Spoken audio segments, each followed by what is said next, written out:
세상을 살아가면서 우리의 마음이 조급해질 때가 있습니다.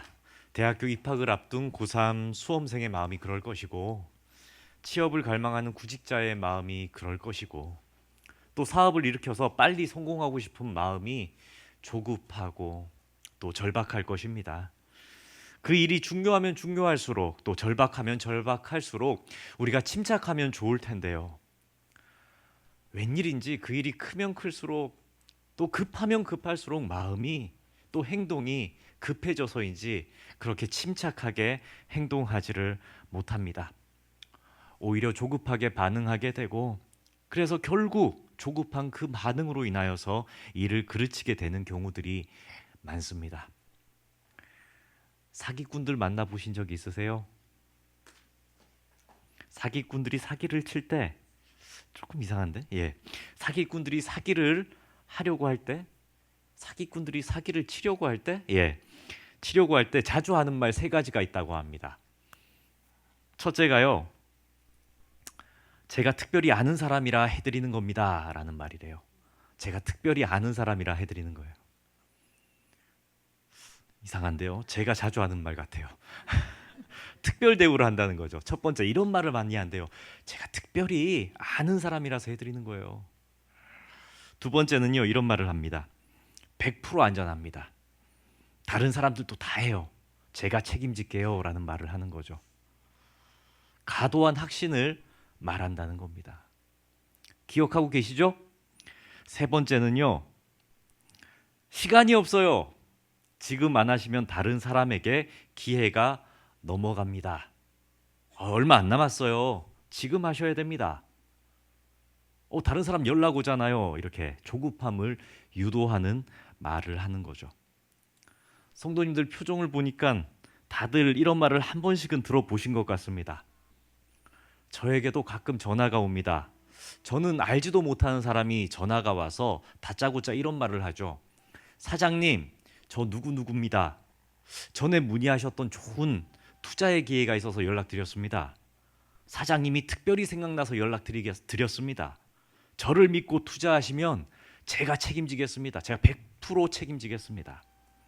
소액으로도 가능합니다. 지금 이 기회를 놓치면 다른 사람에게 기회가 넘어갑니다 하는 연락이 옵니다. 그러면서 문자로는 자기가 어떤 사람이다라는 신분증이나 사원증이나 자기가 속한 회사의 법인 증명 같은 것들을 문자로 막 보내요.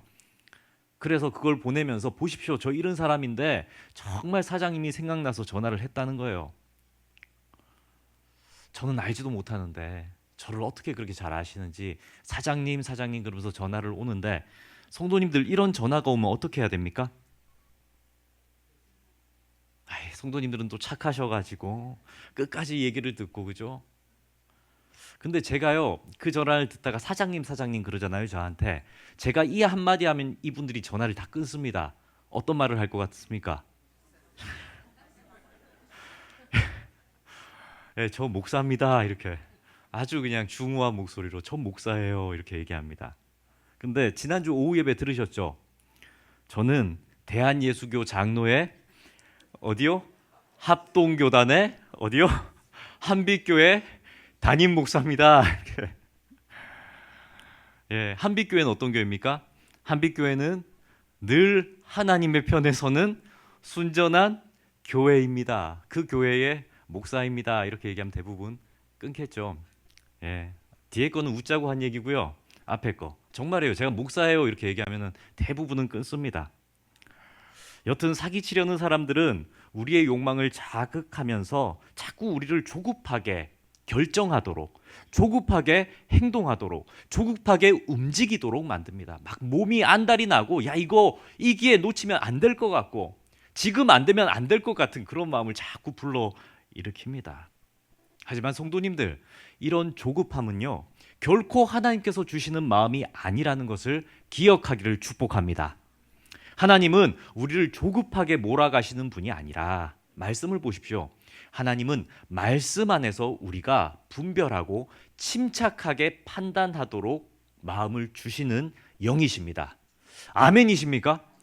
조급하지 않습니다. 급한 거 하나도 없어요. 뭐가 그리 급합니까? 급한 게 하나도 없다고요. 조급하지 않은데 자꾸 누군가는 우리의 마음을 조급하게 만들고 지금 당장 그 일을 해야 할 것처럼, 지금 안 하면 큰 손해를 볼 것처럼 자꾸 우리를 몰아세웁니다. 최근에 들었던 재미있는 얘기인데, 경상도 분들이 성격이 좀 급하죠. 그죠? 성격이 급한 그 경상도 사람이 어디서요? 충청도에서 택시를 탔답니다. 제 이 얘기 할까 말까 항상 망설였는데 하니까 좀 듣고 웃어주세요. 알았죠? 충청도에서 택시를 탔대요. 그래서 성격이 급하니까 아저씨한테 뭐라 그러겠어요? 빨리 가주세요 그랬어요. 그랬더니 충청도 택시 아저씨가 뭐라 그랬겠습니까? 그렇게 급하면 어제 타지 그랬슈 이렇게 뭐 그랬답니다. 우리의 마음도 그렇게 조급하십니까? 자꾸 우리를 조급하게 하고, 기도했는데 하나님 이렇게 해주시기로 했는데 안 해주시고, 왜 자꾸 우리 힘들게 합니까? 자꾸 기다리기만 합니까? 하는 그러한 기도의 제목이 우리 성도님들에게 있으십니까? 그렇다면 우리의 마음속에 이렇게 조급한 마음이 들 때마다 성경은, 하나님은 우리에게 어떤 말씀으로 다가오시고 하나님은 우리에게 어떻게 하라고 말씀하실까요? 성경의 인물 중에 다윗이라는 인물이 있습니다. 다윗은 그저 이름 없는 목동에 불과했습니다. 하지만 그런 그를 주목하여 보시는 분이 계셨습니다. 바로 하나님이십니다. 다윗은 하나님을 의지하는 마음과 하나님께 영광을 돌려야 된다는 그러한 마음이 가득했죠. 나는 살아도 하나님을 위해서 살고 하나님만을 의지하려는 그 마음이 다윗에게는 가득했던 겁니다. 그래서 목동으로 살면서 하늘의 별을 헤면서도 하나님의 영광과 하나님의 자비하심과 하나님의 인자하심을 노래했지요. 그러한 다윗의 마음이 어디에 담겨 있습니까? 시편에 담겨져 있습니다. 목동 시절 때 그가 얼마나 하나님을 의지했던가. 그것이 시편 23편, 여호와는 나의 목자시니 내게 부족함이 없으리로다 라는 말씀 속에 녹아져 있습니다. 이러한 다윗을 누가 주목하신다고요? 하나님이 주목하셨습니다. 그리고 그 마음을 누가 아셨을까요? 하나님이 아셨습니다. 그래서 하나님은 그를 사울 왕의 다음 왕으로 이을 왕으로 선택하십니다. 그래서 다윗의 머리에 사무엘 선지자를 통해 뭘 부으십니까? 기름을 부으십니다. 이 장면을 성경은 이렇게 말씀합니다. 사무엘상 16장 13절 말씀 제가 읽습니다. 사무엘이 기름 뿔병을 가져다가 그의 형제 중에서 그에게 부었더니, 함께 읽습니다. 이날 이후로 다윗이 여호와의 영에게 크게 감동되니라. 아멘. 기름을 붓습니다. 네가 다음 왕이라는 겁니다. 사울 왕은 이제 폐하여질 것이고 누가 왕이다? 네가 왕이다라는 겁니다. 기름을 붓습니다. 너는 선택받았다. 너는 구별되었다. 기름 부었다라는 거죠. 그때 어떻게 됩니까? 성령이 다윗의 마음에 충만해집니다. 이제 다윗의 마음에는 뭐가 들어오겠습니까? 하나님께서 이제 곧 나를 왕으로 세우실 것이다. 하나님께서 나를 일으키시리라는 기대가 한껏 부풀어 올랐을 것입니다. 마음이 뜨거워지고, 하나님을 처음 만났을 때의 그 감격처럼 다윗의 마음이 뜨거워지고, 우리 성도님들도 그렇지 않습니까? 예수 그리스도의 사랑을 깨닫고 느끼고 영접하고 모셨을 때 뜨거워지는 그 감격. 그래서 하나님을 마음에 모셨을 때 어떻게 됩니까? 무엇이든지 하나님께서 이제는 복 주실 것이다. 하나님께서 함께 하시리라. 하나님께서 나 대신 일하여 주시리라 하는 확신이 마음속에 가득 찼습니다. 그런데 성도님들, 다윗이 그 기름 부음 받은 날 즉시 왕이 되었습니까? 어떻습니까? 기름 부음을 받고 1년이 지났습니다. 왕이 되었습니까? 아닙니다. 2년이 지났습니다. 왕이 되었습니까? 아닙니다. 몇 년 뒤에 왕이 될까요? 15년 뒤에 왕이 됩니다. 왜 그는 왕이 되지 못합니까? 하나님께서 사울 왕을 그대로 두시기 때문입니다. 하나님께서 당장 사울 왕을 폐위시키지 않으셨습니다. 오히려 다윗이 기름 부음 받던 그날에 성경은 우리에게 말씀하시기를 사울은 악령에 사로잡혀 더욱 표독스러운 왕이 되었다라고 말씀하십니다. 성경을 자세히 읽어보십시오. 다윗이 왕으로 기름 부음 받은 그날 사울 왕은 그 마음에 뭐가 들어갔다고요? 악령이 들어갔다고요. 왕이 더 무서워졌습니다. 왕이 더 악한 권세를 등에 업었습니다. 그런 사울 왕의 신하로 다윗이 들어가게 됩니다. 어떻게 해요? 다윗이 하프 연주를 잘하니까 사울 왕이 발작을 일으키면 하프 연주를 들려줘서 그 발작을 멈추게 하는 신하로 들어가는 것이고, 사울 왕 뒤에서 병기를 들고 있다가 무기를 들고 있다가 사울 왕을 호위하는 무사로 다윗이 서게 됩니다. 그런데 생각해 보십시오. 다윗이 머리에 뭘 부음 받았다고요? 기름 부음 받았다고요. 그런데 지금의 신분이 어떻다고요? 그저 사울 왕의 신하일 뿐입니다. 그렇게 기름 부음 받은 다음부터 다윗이 어떤 일을 합니까? 적군의 골리앗이라는 대단한 장수를 무찌릅니다. 그런데 그 일을 통해서 다윗이 어떻게 됩니까? 도리어 사울 왕의 시기를 받게 됩니다. 사울은 천천히요, 다윗은 만만이라라는 소문. 그러한 시기심 때문에 사울 왕은 도리어 어떻게 합니까? 다윗을 미워합니다. 미워하고 자신의 신하가 된 그 다윗을 여러 번 창을 던져서 죽여버리려고, 여러 번, 성경에 보시면 여러 번 나옵니다. 내 저거를 죽여버려야지 하면서 창을 여러 번 던지려고 하는 것을 가까스로 피하고 누군가가 막아줍니다. 그래서 다윗은 기름 부음을 받았으나 사울의 신하가 되기도 했으나 결국 어떻게 됩니까? 강야로 도망쳐야 했습니다. 강야로 가는 도중에 사울 왕의 습격으로 인해서 때로는 미친 척을 해야 하는, 침을 질질 흘리면서 정신이 나간 것처럼 하는 그 수모도 다윗은 겪어야 했죠. 성도님들, 이 상황을 한번 잘 생각해 보십시오. 만약 성도님들이 이때의 다윗이라면 누가 가장 원망스럽겠습니까? 목동으로 잘 살고 있던 나에게 기름 부음 주신 하나님이십니까? 아니면 나를 해하려고 하는 사울입니까? 그저 평범하게 잘 살고 있던 나에게 기름 부어서 왕이 될 것이라고 약속했는데 그 약속을 안 이뤄주시는 하나님이십니까? 아니면 여전히 기세등등하게 내가 저 자리에 가야 되는데 여전히 기세등등하게 서 있는 사울 왕이 원망스럽겠습니까? 정장 15년을 도망자의 신세로 또 돌아다녀야 된다면 15년입니다, 성도님들. 15년이요. 15년을 그렇게 살아야 된다면 그 마음속에, 그 기다림 속에 그 울분이 가득 차지 않겠습니까? 하나님, 하실 수 있으면서 왜 안 해주십니까? 하나님, 해주신다고 하셨는데 지금 절실한데, 지금 정말 절실한데 왜 안 해주십니까? 하는 원망이 들지 않으십니까? 혹은 내가 기름 부음 받았으니까 왕을 죽여버리고 저 사울을 내가 죽여버리고 내가 왕위에 오르면 될까 하는 그런 조급함이 마음속에 들지 않으십니까? 내 손에 든 칼로, 내 손에 든 물맷돌로 골리앗도 단칼에 죽여버렸던 나의 능력으로 사울 왕을 내가 암살해버릴까 하는 마음이 들지 않겠습니까?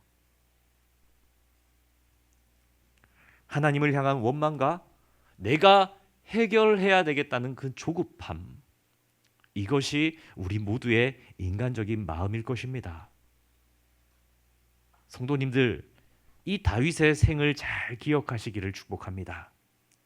우리는 다윗이 하나님께 선택받은 순간부터 승승장구한 것이 아니라 기름 부음 받은 후 몇 년 동안요? 15년 동안이나 어떤 신세요? 도망자 신세가 되었다는 사실을 꼭 기억해야 합니다. 이처럼 다윗은 기름 부음 받은 후 오히려 더 깊은 고난으로, 더 어려운 삶의 형편으로, 더 깊은 외로움으로 들어가게 됩니다. 그렇다면 하나님은 다윗에게 기름 부음까지 하셨으면서 약속까지 하셨으면서 다윗의 삶을 왜 이렇게 만드셨을까요? 그 이유를 오늘 성경 본문이 잘 보여줍니다. 오늘 성경 본문 24장에 보면 어느 때와 다름없이 사울이 다윗을 죽이려고 3천 명의 정예군을 이끌고 엔게디 강야로 들어오는 장면으로 시작됩니다. 그때 다윗은 어떻습니까? 그 엔게디 강야 한 굴 속에 숨어 있습니다. 마치 아프리카 초원에 이렇게 늪지대 가운데, 엔게디 강야가 그런 데입니다. 늪지대 가운데에 동굴로 이렇게 쓰여진 그러한 강야입니다. 밑에는 조그마한 하천이 흐르기도 하지만 늪지도 있고 숲으로 우거진, 혹은 또 극야 속에는 모래와 숲이 여러 군데 반복되는 그러한 동굴 속에 다윗은 숨어 있었던 것이죠. 그런데 놀랍게도요, 사울이 다윗이 숨어 있는 그 동굴 속으로 혼자서 들어옵니다. 그 굴에 들어온 이유가 사실은 성경에 정중하게 표현되어 있지만 볼일을 보기 위해서 혼자서 들어왔던 겁니다. 볼일 볼 때 혹시 칼 들고 가시는 분 계십니까? 왜 이렇게 심각하세요? 볼일 볼 때 뭐 들고 갑니까? 예, 휴지 들고 가시죠. 사울 왕도 무장 해제가 된 채 혼자서 은밀한 일을 보러, 볼일 보러 동굴에 들어가게 됩니다. 그런데 그 동굴에 누가 있다고요? 다윗이 있습니다. 다윗뿐만이 아니라 다윗과 함께 다니던 무리들, 언젠가 다윗이 왕이 될 거라는 것을 믿으면서 다윗을 함께 호위해 주는 무리들이 함께 있습니다. 어떻습니까? 저기 나를 죽이려는 왕이 혼자 와 있습니다. 가장 약한 모습으로 와 있습니다. 앉아 있습니다. 내 손에는 칼이 있습니다. 오랫동안 나는 저 왕에게 쫓겨서 피하고 도망치고 있는 상황이었습니다. 그때 옆에 주변 사람들이 말합니다. 이 4절에 있는 말씀인데, 보소서, 여호와께서 당신에게 말씀하시기를 내가 원수를 내 손에 넘기리니 내 생각에 좋을 대로 그에게 행하라 하셨나이다. 아멘 하시면은 위험한데요. 죽이라는 얘기잖아요. 하나님께서 죽이라고 보냈잖아요. 절호의 기회 아닙니까? 라고 무리들이 다윗에게 얘기합니다. 하나님께서 오늘 저 원수를 끝장내라고 이 동굴로 나를 인도하셨고, 이제 이 동굴로 저 원수를 혼자 보내셨구나. 모든 사람들이 그렇게 생각했습니다. 그리고 다윗에게 권면한 겁니다. 죽이십시오. 죽이십시오. 하나님이 문을 여셨습니다. 절호의 기회입니다. 원수를 죽여버리십시오.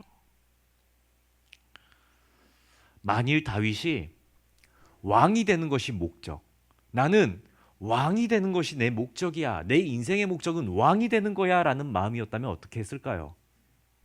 죽였을 겁니다. 혹은 사울 왕에 대한 미움이 너무너무 컸다면, 나를 죽이려고 해? 내가 너한테 어떻게 했는데? 나를 죽이려고 해? 내가 너한테 어떻게 했는데? 그러한 미움이 가득 찼었다면, 조급했다면 다윗의 판단력은 흐려졌을 겁니다. 하지만 성도님들, 기회처럼 보인다고 해서 그게 다 기회가 아닙니다. 때로는 유혹도 기회처럼 보이죠. 우리를 속이려는 사단도 우는 사자처럼 우리에게 다가올 때는 강명한 천사의 모습으로 우리에게 다가와 말합니다. 유혹이지만 기회처럼 포장해서 얘기합니다.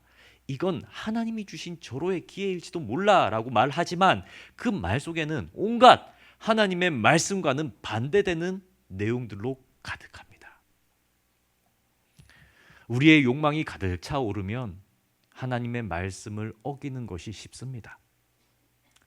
우리의 욕망이 내 생각을 덮어버리면 조급한 마음에 이끌려 하나님의 말씀대로 행할 수가 없죠. 이게 기회인지 유혹인지, 이것이 나를 살리는 길이고 저 사람도 살리는 길인지, 아니면 나도 죽이고 저 사람도 죽여버리는 일인지 판단할 수가 없습니다. 그래서 조급하게 하는 어떠한 일들, 꼭 해야 한다고 말하는 어떠한 이들, 지금 당장 결정하십시오라고 말하는 어떠한 일들은 늘 위험합니다. 그 말에 우리의 마음이 휩쓸려서는 안 됩니다. 다윗은 이때에도, 이 동굴 속에서도 하나님의 말씀 앞에 자신의 마음을 침착하게 합니다. 상황적 기회보다 중요한 것은, 내가 왕이 되는 것보다 더 중요한 것은 하나님의 영광을 드러내는 일이고, 내가 왕이 되는 것보다 더 급한 일은 하나님의 말씀대로 사는 것이라고 다윗은 생각하고 있었기 때문입니다. 다윗은 말씀 위에 서 있습니다. 하나님의 마음을 헤아리려는 그 마음이 가득합니다. 하나님의 율법을 다윗은 가슴에 새겼습니다. 말씀대로 살아야지. 하나님의 사람이 말씀대로 살아야지 세상에 어떠한 것들에 휩쓸려서 되겠냐라는 그 마음이 다윗에게는 가득합니다. 그래서 다윗은 그날 그 동굴에서 사울의 목을 베지 않습니다. 사울의 조그만한 옷자락을 뱁니다. 그리고 그마저도, 그 사울의 옷을 벤 것조차도 다윗은 마음이 찔립니다. 그래서 6절에 이렇게 고백하는데요, 우리 함께 읽겠습니다. 내가 손을 들어 자기 사람들에게 이르되 내가 손을 들어 여호와의 기름 부음을 받은 내 주를 치는 것은 여호와께서 금하시는 것이니 그는 여호와의 기름 부음을 받은 자가 됨이니라 하고. 아멘. 아멘. 정말 그렇습니다. 하나님의 말씀이 이러니까 아무리 주변에서 급하게 몰아세워도, 아무리 주변 사람들이 이렇게 얘기해도 말씀하고 다르잖아. 하나님의 말씀은 그렇게 하지 말라고 하잖아. 하나님의 말씀은 그게 아니었다고 하는 반성이 일어나는 거죠. 성도님들, 이것이 믿음의 사람 아닙니까? 이것이 믿음의 사람입니다. 말씀의 기준을 기억하고 다른 이들의 유혹의 말을 분별할 줄 아는 것, 말씀에 순종하는 것이 내가 어떠한 지위를 갖는 것보다 나은 것, 하나님의 말씀대로 살아내는 것이 내 손에 어떠한 것을 얻는 것보다 훨씬 더 유익하다라는 것을 믿는 것, 이것이 믿음의 사람입니다. 이것이 말씀의 사람입니다. 이것이 하나님께서 말씀하신 하나님 마음에 합한 사람이라는 다윗의 모습이었습니다. 다윗은 말씀을 신비에 새겼기에 사울만 죽이면 왕이 될 수 있다고 하는 그 유혹, 그 조급한 마음을 다스릴 수 있었고, 사울 왕을 결코 자신의 손으로 죽이지 않습니다. 다윗이 엔게디 광야에서 보여준 이 모습은 하나님께서 왜 다윗을 15년 동안 광야 생활을 하게 했을까 하는 그 의문을 해소시켜 줍니다. 하나님은 사울을 왕으로 세울 때 왕을 세우는 인간들을 못마땅해 했습니다. 하나님만이 왕이신데 또 다른 인간을 왕으로 세워 뭘 하겠느냐라며 경고하셨습니다. 너희가 세운 왕이 도리어 너희를 어떻게 할 것이다? 힘들게 할 것이라고 경고하셨습니다. 그런데도 이스라엘 백성은 인간적인 마음으로 왕을 세웠죠. 그런 사울 왕이 어떻게 변질됐습니까? 하나님의 말씀을 불순종하고, 하나님보다 누구를 두려워하고? 사람들을 두려워하고, 하나님의 말씀을 지키기보다 누구의 말을 지켰습니까? 백성들의 마음을 시원케 하는 일에 마음을 쏟았습니다. 그래서 사울은 어떤 왕이 됐습니까? 폭군이 되어버렸습니다. 하나님은 또다시 하나님의 선택으로 왕을 세울 때 사울 왕과 같은 왕을 세우고 싶지 않으셨습니다. 그래서 광야의 15년을 보내는 그 훈련받은 말씀의 사람 다윗을 왕으로 세우고자 하셨던 겁니다. 하나님은 자기의 재주로, 자기의 능력으로, 자기의 칼을 빼들어 왕을 죽이고 자신의 지위를 차지하는 그런 인간적인 왕을 세우고 싶어 하지 않으셨습니다. 하나님은 온전히 하나님의 말씀에 감동되어 그 말씀대로 순종할 수 있는 사람을 이 세상 가운데 세우고자 하셨던 것입니다. 그것이 훈련이었습니다. 다윗에게 왕이 되기 전에 꼭 거쳐야 하는 광야의 훈련이었습니다. 다윗은 이러한 하나님의 훈련 앞에 조급함을 이기고 유혹을 이기고 복수하려는 마음을 이기고 자기 감정을 이기고 나아갈 수 있었습니다. 어떻게요? 하나님의 말씀을 신비에 새겼기 때문에. 무엇이 되는가 보다, 무언가를 얻는 것보다 무엇이 가치 있다? 하나님의 말씀이 가치 있다. 그것을 가슴에 새겼기 때문입니다. 하나님은 겉만 그럴듯한 사람을 세우고 싶어 하지 않으십니다. 누구나 그런 사기꾼들은 될 수 있습니다. 누구나 그런 위선자들은 될 수 있습니다. 그러나 하나님이 세우시는 사람은 그 속사람이 진정 순결한 사람, 그 속사람이 말씀 위에 굳게 선 사람, 그 사람을 하나님은 세우고 싶어 하십니다. 이제 우리는 말씀 속 이런 다윗의 인내를 보면서 우리의 삶도 돌아볼 수 있기를 소원합니다. 우리도 다윗과 같이 하나님께서 선택한 한 사람 한 사람일 것입니다. 하나님께서 너무너무 세우고자 하는 한 분 한 분의 성도님들이실 것입니다. 하나님은 반드시 우리도 하나님께서 뜻하신 자리에 세우시길 원하고 하나님께서 보내시는 직장에 보내길 원하며 은사 주신 대로 우리가 속한 곳에 서 있기를 원하실 것입니다. 그러나 내 능력으로, 내 조급함으로 이루어지는 일은 안 됩니다. 하나님의 말씀 안에서, 말씀 앞에서, 그 말씀 위에서 우리가 굳게 설 때 하나님이 들어서 움직이실 것입니다. 그렇게 우리는 우리의 조급함을 떨쳐낼 수 있어야 합니다. 조급함을 떨쳐버리고 내 욕망이 움직일 때가 아니라 말씀이 나를 부르실 때 일어서야 합니다.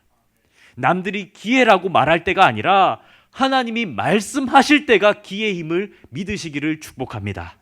내 방식대로 내 힘으로 밀어붙이는 것이 다가 아니라 하나님이 내 성품을 다듬으신 후에 예수 그리스도를 닮은 인품으로 변한 후에 일어서야 함을 믿으시기를 축복합니다. 내 욕망을 실현하려는 나의 능력으로, 내 힘으로 뭔가를 하려는 조급함을 버려야 합니다.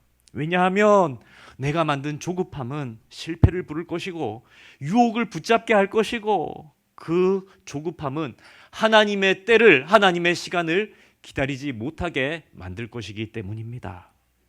다윗은 엔게디 강야에서 자신을 죽이려는 사울 왕에게 나는 당신을 죽이지 않습니다 라고 말하면서 그 이유를 이렇게 말씀합니다. 12절 말씀인데 여호와께서 나와 당신 사이를 판단하실 것이니라. 아멘. 이 말씀이 여기 모인 우리 성도님들의 신비에 새겨지기를 축복합니다. 여호와 하나님께서 일하실 것이다. 하나님, 저는 조급해하지 않겠습니다. 하나님의 때를 기다리겠습니다. 말씀 붙들고 일어서겠습니다. 하나님, 저는 조급하지 않겠습니다. 하나님은 살아계신 주시오. 살아계신 주께서 내 인생을 들어 사용할 줄 믿습니다. 라는 믿음이 우리 성도님들에게 있기를 소원합니다. 사랑하는 성도님들, 우리의 인생에도 하나님 약속하셨으나 아직 이루어지지 않은 약속들이 있는 줄 압니다. 해결되지 않는 문제, 끝나지 않는 상처, 실현되지 않는 오랜 기도 제목들인 소망들이 있을 수 있습니다. 이때 우리는 하나님을 향해 원망할 수도 있고 나를 이렇게 만든 이를 향해 복수하고 싶은 조급함이 들 수도 있으며 내 형편이 너무 초라하고 비참해 보여서 나 스스로를 미워할 수도 있습니다. 하지만 오늘 말씀을 기억하시고 위로받으시기를 소원합니다. 하나님은 그저 지금 우리를 다듬고 계십니다. 하나님이 세우시기 전에, 하나님이 높이시기 전에, 하나님이 쓰시기 전에 그저 우리를 다듬고 계십니다. 그래서 그렇게 다듬는 과정 속에서 우리는 말씀 위에 설 때, 말씀을 붙잡을 때 누가 책임지신다? 하나님이 책임지신다. 다윗의 인생이 그러했던 것처럼 누가 우리의 인생을 책임지신다? 하나님이 우리의 인생을 책임지신다. 그 믿음이 우리 성도님들 마음속에 가득하기를 소원합니다.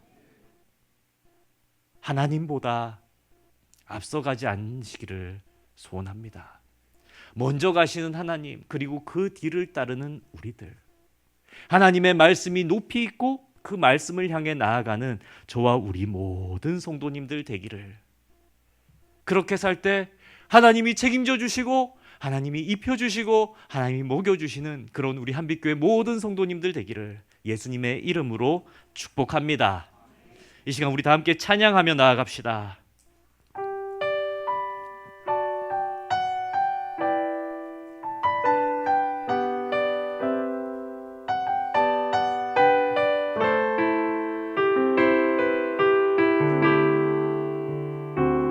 속에 아무것도 보이지 않아도 주님의 약속을 잊을 때에도 주가 붙드시기에 버텨내는 삶, 주가 원하는 삶, 절망 중에 무엇 하나 들리지 않아도 예수의 능력이 힘이러 가도 주의 자녀이기에